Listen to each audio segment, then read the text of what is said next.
ito ang DNR, ano po, ang sabi nila, ang DNR daw po, ang Environmental Management Bureau Region 7, nag-issue po ng cease and desist order, etc.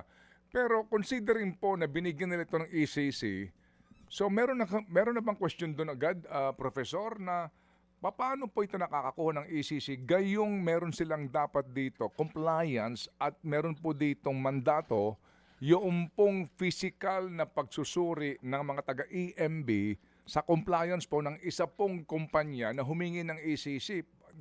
Sa inyo hong pag-assess sa Eco Waste Coalition o maging ikaw mismo, anong tingin mo po doon?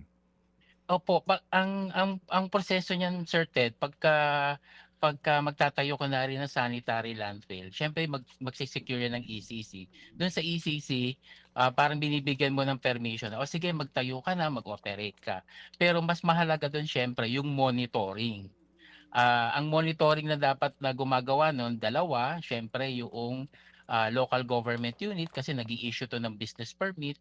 At pangalawa, syempre, mas malaki yung EMB dahil ito ang nagme-measure kung tumitingin at nagmo-monitor. Sumusunod pa rin ba ito doon sa technicalities bilang isang sanitary landfill?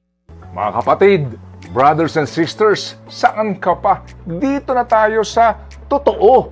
Dito na tayo sa True FM. Mga kapatid, mag-subscribe and follow po kayo sa social media accounts ng True Network PH. Yan po kami, hanapin nyo lang True Network PH, Facebook, Instagram, YouTube, TikTok, and podcast.